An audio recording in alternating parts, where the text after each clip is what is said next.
Boa tarde, turma. Boa tarde, professor Leandro. Hoje eu, Patrícia e a Sátia vamos dar continuidade às apresentações falando sobre linfoma de Hodgkin e linfoma não Hodgkin. Bom, o linfoma de Hodgkin e o de não Hodgkin, eles são tipos de câncer que têm origem no sistema linfático. O sistema linfático, ele é composto de órgãos, que são os linfonodos e os gânglios, além dos tecidos que produzem as células imunitárias do corpo e os vasos linfáticos. A grande diferença entre os dois é que o linfoma de Hodgkin ele tem característica de se espalhar de forma ordenada, enquanto o não Hodgkin ele não possui essa característica. Ele se espalha de forma desordenada. O linfoma de Hodgkin ele geralmente acomete mais as células linfócitas do tipo B, enquanto o linfoma de Hodgkin não possui essa característica. E o linfoma não Hodgkin, ele não é específico. Ele possui mais de 20 tipos de espécies dele. Bom, o linfoma de Hodgkin, ele tem sua causa aparente desconhecida, mas ele se inicia quando o linfócito, geralmente do tipo B, se transforma em uma célula maligna, capaz de se multiplicar e disseminar no organismo. Com o passar do tempo, essas células elas vão se multiplicando e atingindo os tecidos próximos. E quando o não é tratado, eles podem chegar às outras partes do corpo. Geralmente, a doença ela comete mais as regiões do tórax e do pescoço. Quanto à sua classificação, ele pode ser classificado em 4 tipos, que são a esclerose nodular, celularidade mista, depressão linfocítica e predomínio linfocítico.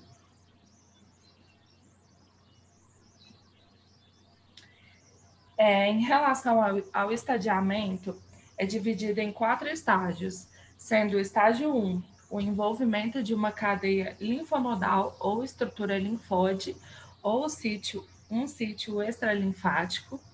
O estágio 2 é o envolvimento de 2 ou mais cadeias linfonodais que são localizadas do mesmo lado do diafragma, que pode ter contiguidade em um local extralinfático. No estágio 3, o envolvimento das cadeias linfonodais, existe o envolvimento das cadeias linfonodais em ambos os lados do diafragma, que pode estar associado a um local extralinfático ou com envolvimento do baço, ou os dois.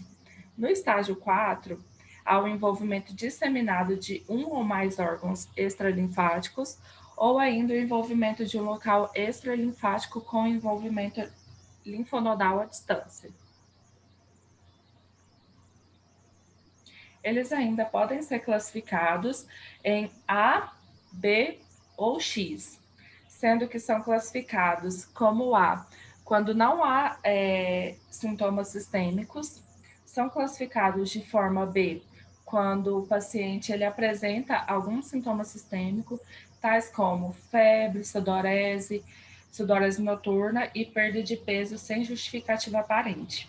E são classificados em X quando a massa linfonodal é igual ou superior a 10 centímetros ou ocupa um diâmetro superior a 1/3 da caixa torácica. Quanto aos sinais e sintomas, esse é um tipo de câncer que ele pode aparecer em qualquer parte do corpo. Caso ele se desenvolva em linfonodos superficiais da região do pescoço, das axilas e da virilha, formam-se as chamadas ínguas, que nada são os linfonodos inchados. Eles se apresentam de forma indolores nesses locais. Se a doença ela ocorre na região do tórax, pode surgir tosse, falta de ar e a dor torácica. Quando ela se apresenta na pelve ou no abdômen, os sintomas são desconforto e distensão abdominal. Outros sintomas que servem de alerta são a febre, o cansaço, o suor noturno e a perda de peso sem motivo aparente, além da coceira no corpo.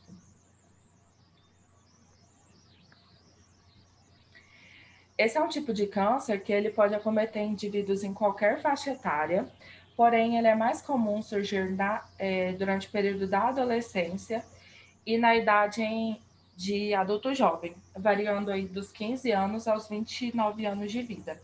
Os homens, eles ainda têm mais chance de desenvolver do que as mulheres, e a incidência da doença ela permaneceu estável nos últimos anos. Porém, a mortalidade ela foi reduzida em cerca de 60% devido aos novos tratamentos que hoje já existem. Os fatores de risco para a doença são síndromes de imunodeficiência, distúrbios autoimunes, exposição anterior à fenitoína, radioterapia ou quimioterapia, além de ocupação anterior como carpinteiro.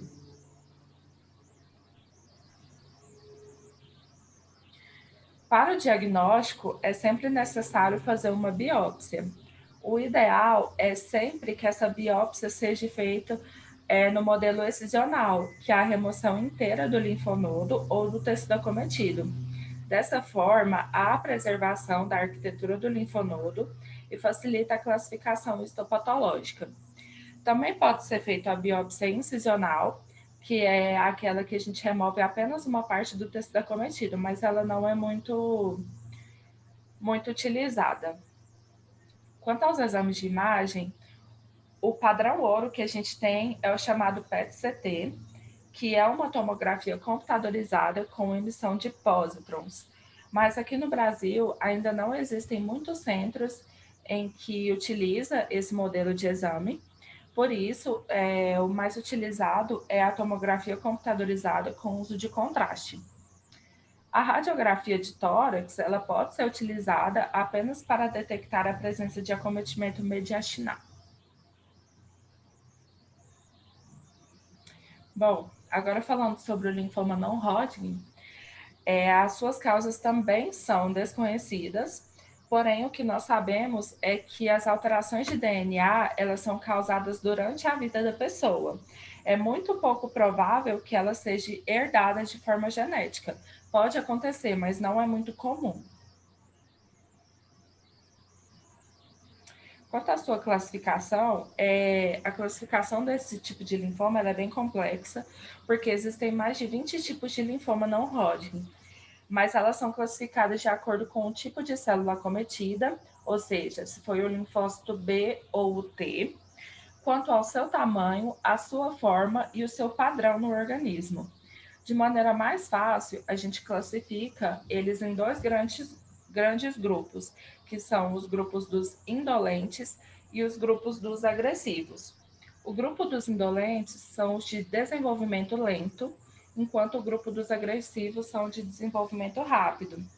Os linfomas indolentes, eles podem permanecer anos sem aparecer sintomas no organismo, mesmo após o diagnóstico da doença. Mas a cura para esse tipo de linfoma, ela é menos provável quando se comparada ao modo agressivo, que por mais que seja de desenvolvimento rápido, quando ele é tratado de forma correta, a chance de cura ela ainda é maior.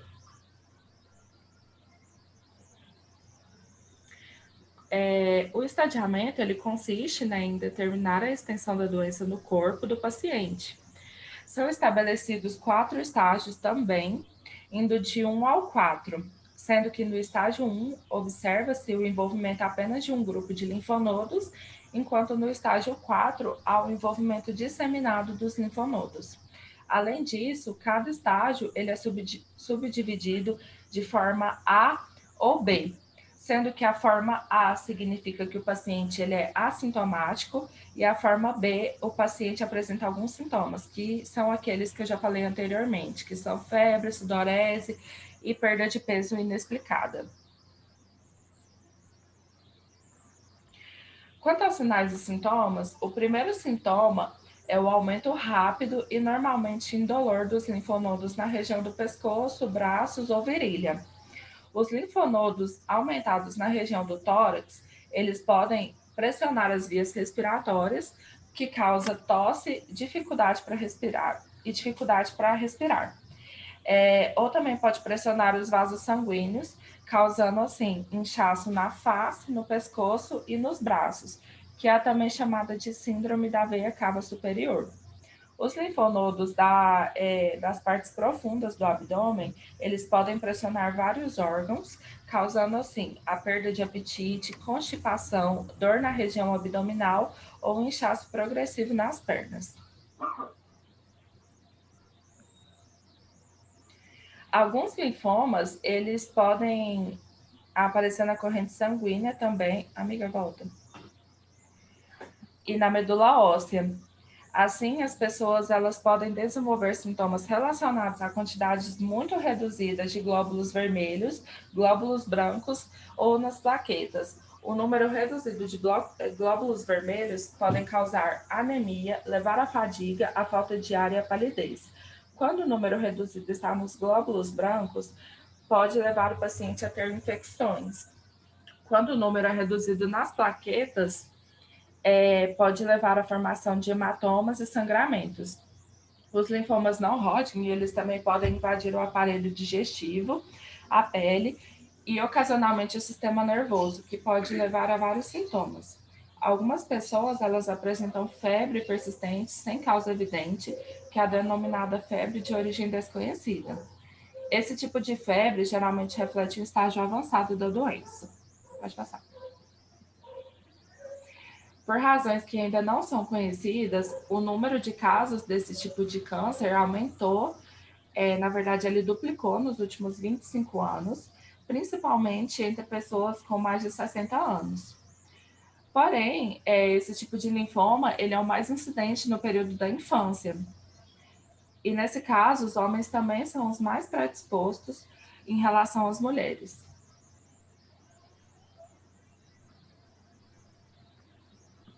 Os fatores de risco são síndromes de imunodeficiência também, exposição a determinados agentes químicos, pessoas que fizeram transplantes de órgãos, em alguns casos, pode ser acometido de forma hereditária.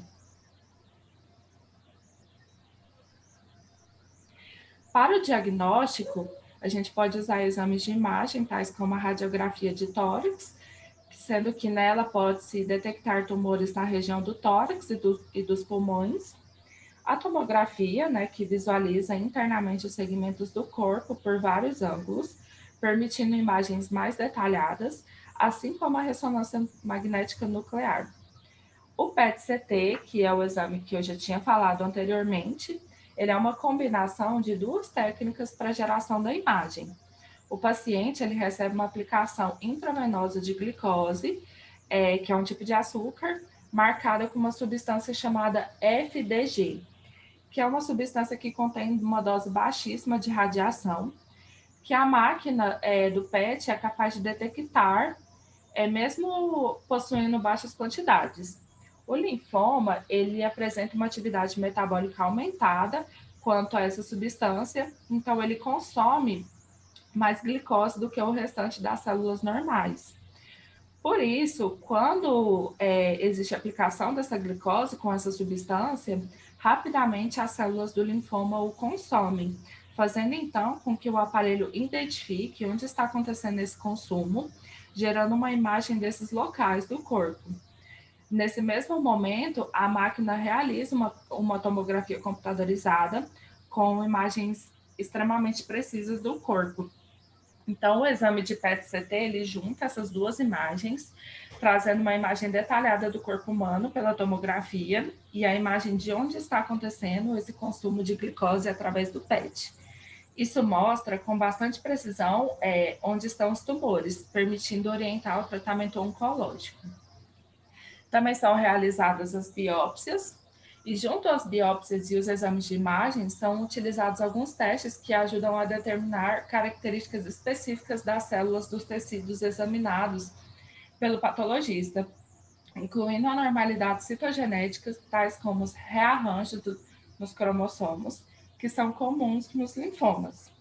Esses testes, eles permitem também realizar estudos de receptores para antígenos específicos nas células linfomatosas, que servem tanto para definir a origem celular, como também para estimar o prognóstico do paciente. Alguns desses testes são a imunohistoquímica, que são anticorpos que são utilizados para distinguir entre tipos de células cancerosas, o estudo de citogenética, que determina alterações genéticas nas células dos linfomas, a citometria de fluxo, onde as células preparadas na amostra são passadas através de um feixe de laser para análise, e os estudos de genética molecular, que também são chamados de biologia molecular, que são testes altamente sensíveis com DNA e RNA para determinar alterações genéticas específicas nessas células cancerosas.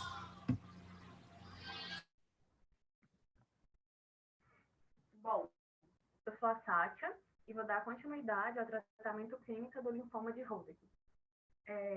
O tratamento do câncer em geral, ele não vai, ser muito diferente aqui no tratamento do câncer do linfoma. Dentro dos tratamentos clínicos, tem a quimioterapia, a radioterapia, o tratamento cirúrgico e, às vezes, também o transplante de células tronco hematopoéticas, que é um tratamento mais complexo. A quimioterapia, ela pode ser usada em todos os estágios da doença e os médicos, geralmente, eles utilizam mais de um quimioterápico, não utilizam só um, eles fazem combinações. E a radioterapia, geralmente ela é utilizada a radioterapia de campo envolvido, ou seja, ela é administrada somente nas partes do corpo afetada, evitando assim, a exposição das áreas afetadas à radiação após a quimioterapia. E a radioterapia também, ela é administrada no ambulatório de 3 a 4 semanas. Falando agora sobre a probabilidade de cura no tratamento clínico, cerca de 85% das pessoas em estágio 1 ou 2 são curadas com quimioterapia, somente com quimioterapia ou com quimioterapia e radioterapia de campo envolvido. Então, pessoas em estágio 1 e 2 têm, um alcance de cura boa. Já pessoas em estágio 3 varia de 70% a 80%, que não é ruim também. E aí, a taxa de cura de pessoas com a doença em estágio 4 não são tão elevadas, mas fica na faixa de 50%. Embora a quimioterapia aumente consideravelmente a possibilidade de cura desses pacientes, os efeitos colaterais, eles podem ser graves, né? E a gente sabe que esses medicamentos, eles podem, provocar nesses pacientes infertilidade temporária ou permanente, aumento do risco de infecções, dano potencial aos órgãos como coração, pulmão e perda reversível de cabelo, que são efeitos colaterais que a gente vê assim, comumente na maioria dos cânceres e no linfoma também acontece. E uma das estratégias que eu vi nos estudos que eles utilizam muito é a estratégia de oferecer, aos homens uma opção de depositar os seus espermas em um banco de espermas, as mulheres de procurar um especialista em fertilidade para não perder, se quiser ainda ter filho, e todas essas coisas. Então, é mesmo uma estratégia pré-tratamento. E falando do tratamento clínico do linfoma de não-Hodgkin, não vai mudar muito.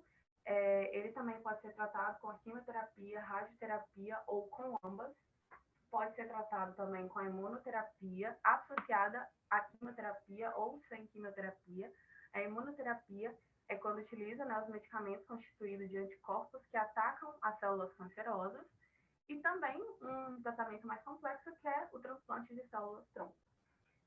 O tratamento do linfoma de não-Hodgkin, ele varia amplamente dependendo do seu subtipo. Então, ele vai depender em que estágio a pessoa está. O estágio 1, a doença ela é localizada. Então, geralmente, o tratamento clínico é tratado com radioterapia limitada ao local do linfoma e nas áreas adjacentes. Esse linfoma ele vai ser tratado no local, e nas áreas adjacentes como uma forma de prevenção, porque o linfoma ele pode ressurgir em outros lugares do corpo até 10 anos após o tratamento. Então, as pessoas com linfomas agressivos, em um estágio muito inicial, elas precisam ser tratadas com quimioterapia de combinação e, às vezes, com radioterapia.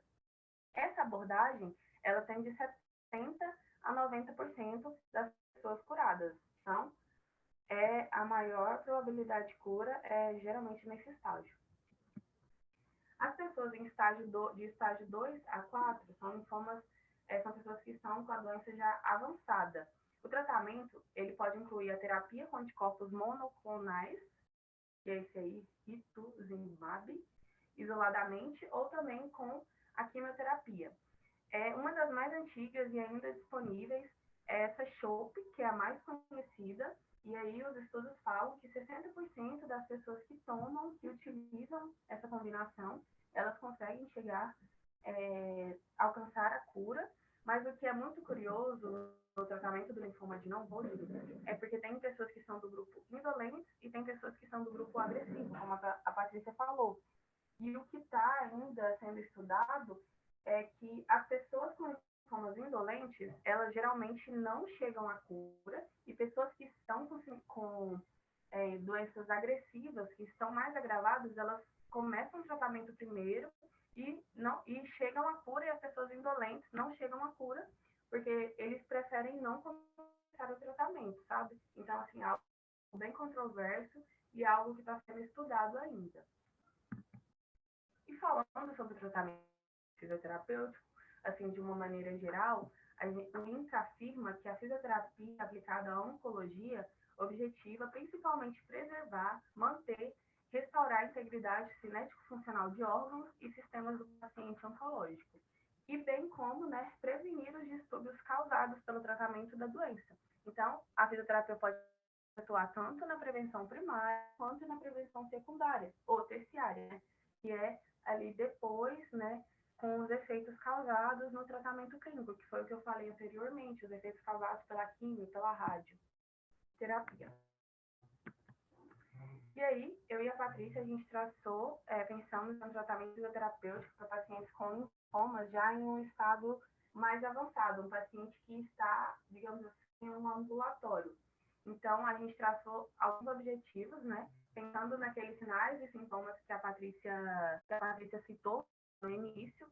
Aí a gente pensou em um aumento de flexibilidade, aumento de força muscular, reduzir o quadro álgico desse paciente, que é algo bem pertinente, melhorar a função muscular, e esses linfomas, né, vai comprimir, né, os nódulos eles vão comprimir as vias aéreas e prejudicar a função pulmonar desses pacientes, reduzir a presença de edemas, que é algo muito pertinente também, e prevenir a inatividade no leito, já que é um paciente que vai estar no ambulatório.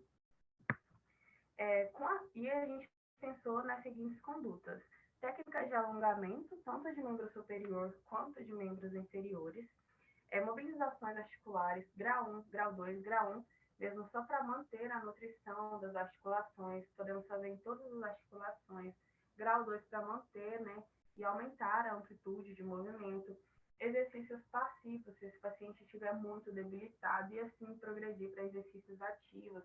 Caso esse paciente não esteja em um estado muito grave, consiga realizar exercícios ativos e tenha algum amigo ou um colega de quarto, a gente pode convidar essa pessoa para fazer a terapia um dia sequer, juntamente com essa pessoa se sentir inteirada em um meio, porque isso é muito importante para esse tipo de paciente. Uma outra coisa, uma outra técnica que utilizaríamos é os treinos de força muscular com halter e também alternando com as faixas elásticas, né, para aumento de força muscular.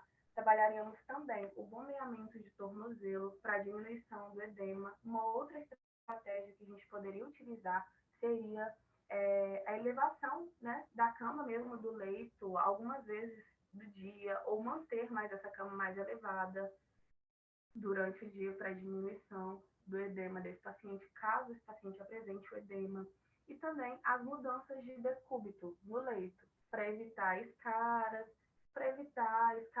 e os efeitos deletérios do imobilismo. Poderíamos também tirar esse paciente da cama, dar uma volta com ele se tiver um corredor, assim para melhorar o condicionamento aeróbico também. Quando se trata do tratamento fisioterapêutico, vai precisar muito do bom senso do terapeuta, né?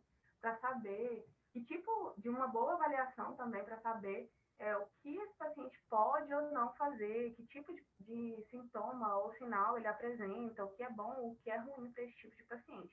Aqui a gente fez assim de uma maneira mais geral, né?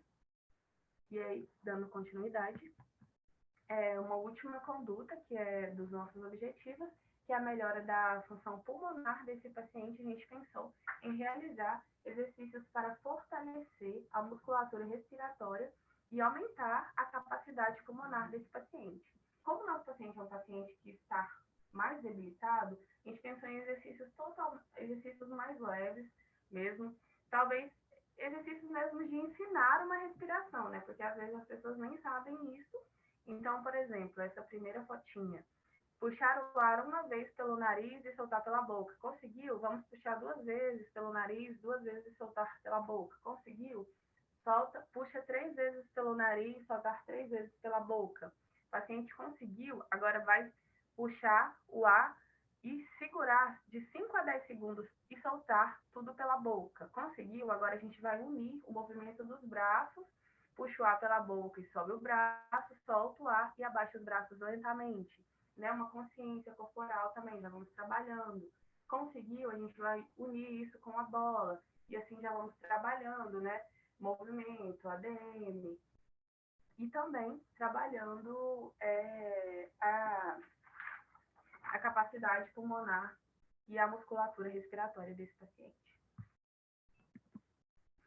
E aí, falando da CIF, né, falando de estrutura e função do corpo, as pessoas com linfoma elas vão apresentar um acometimento no sistema linfático e nota-se dor nos gânglios linfáticos, sudorese, fadiga, perda de peso, tosse, fraqueza, edema e dispneia. E quando se fala de atividade e participação, essas pessoas elas vão ter limitação em realizar as atividades de vida diária e lazer, devido realmente ao agravamento dos sintomas acima citados. Ou seja, essa pessoa ela não vai conseguir mais ir à igreja devido ao edema demasiado nas pernas, a falta de ar, a tosse, tem pessoas que se incomodam de ficar tossindo, a fraqueza, ou porque está tossindo demais, a dor, né? Ou às vezes essa pessoa já vai estar acamada e ela vai estar totalmente restrita. Então, é justamente isso. E a prevenção, a gente sabe que, nós sabemos, né, que conforme o câncer ele vai progredindo, essa pessoa, a capacidade do organismo dela de combater infecções, ela é diminuída. Então, vai ser uma pessoa que vai poder, né, adquirir infecções mais fácil. Então, os estudos afirmam que pacientes portadores de HIV têm um risco aumentado de possuir esses tipos de linfoma. Então, alguma forma de prevenir deve ser incentivar o uso de preservativos nas relações sexuais, avaliar a indicação de profilaxia pré e pós-exposição para pacientes com risco de serem infectados pelo vírus. O tratamento com antirretrovirais também está recomendado para pacientes rapidamente infectados e também ficar de olho nas síndromes de imunodeficiências. E, por fim, o nosso slide, ele não é verde porque é bonitinho, é porque o verde representa o agosto verde claro, que é o mês, né, de prevenção de prevenção do linfoma, que é mesmo para lembrar a importância do tratamento, do diagnóstico precoce dos linfomas, para diminuir, né, a quantidade desse tipo de câncer no mundo. E este é o nosso trabalho. Muito obrigada. Essas são as nossas referências.